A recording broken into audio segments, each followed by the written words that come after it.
I'd like to thank the panel for their patience and their indulgence. And I wanted to talk particularly to Dr. Lambro. And you brought up the link between the economic crisis and healthcare. Is it too much of an oversimplification to suggest that when we've had, I don't know, probably 5 years of flat income growth in terms of salaries and real wages, and 5 years of double-digit health care cost increase, that it's a pretty simple graph to suggest that perhaps more than any other basic rent, food, that health care is falling behind or gaining more rapidly, depending on how you look at it.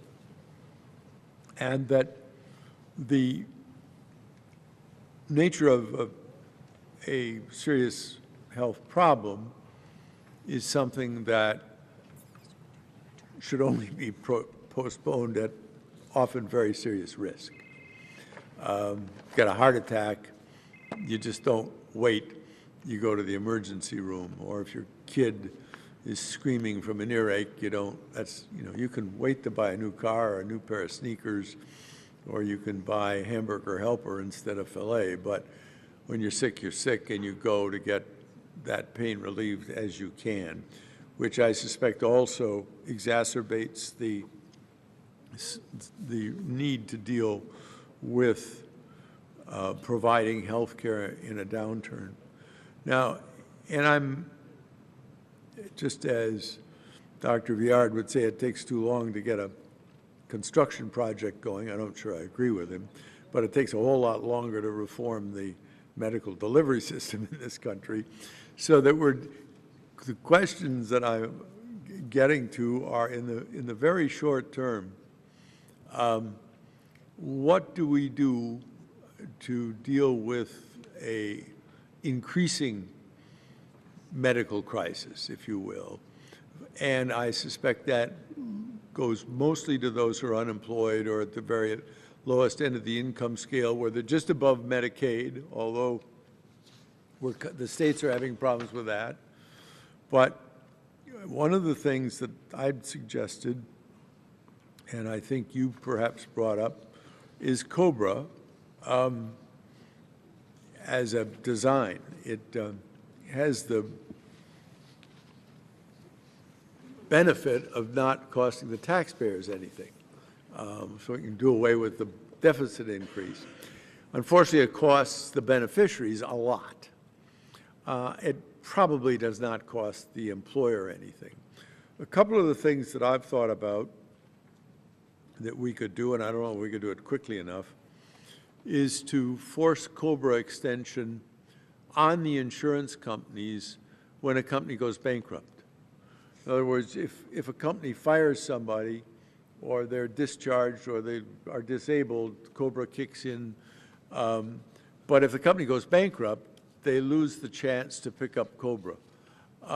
It would seem to me that it is not too much of an intrusion on the profits of private healthcare companies to say, if the company goes bankrupt, the workers have the right to extend COBRA benefits if they can pay for them. That comes to step two, and the question is, how do you subsidize COBRA? Is it worthwhile, as opposed to, or along with unemployment benefits, infrastructure, funding to start, as the governor said earlier this morning, if you have a shovel-ready program, you can generally get that under construction in 90 days if you get the money.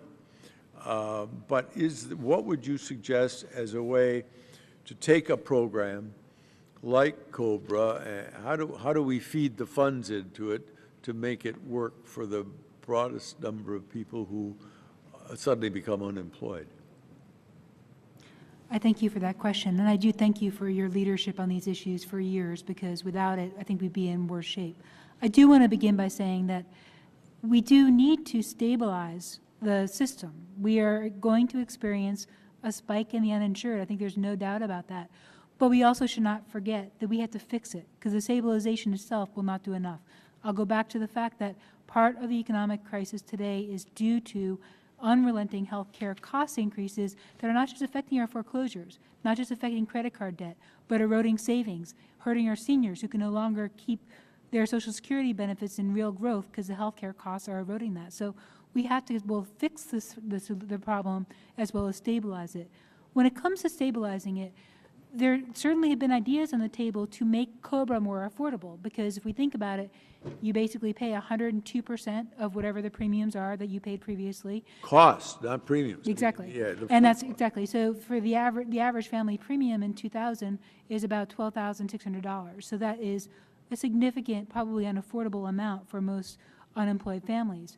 In 2001, this committee proposed this idea of providing a 75% tax credit to families to make it advanceable and refundable and get that resources to those families to make it affordable.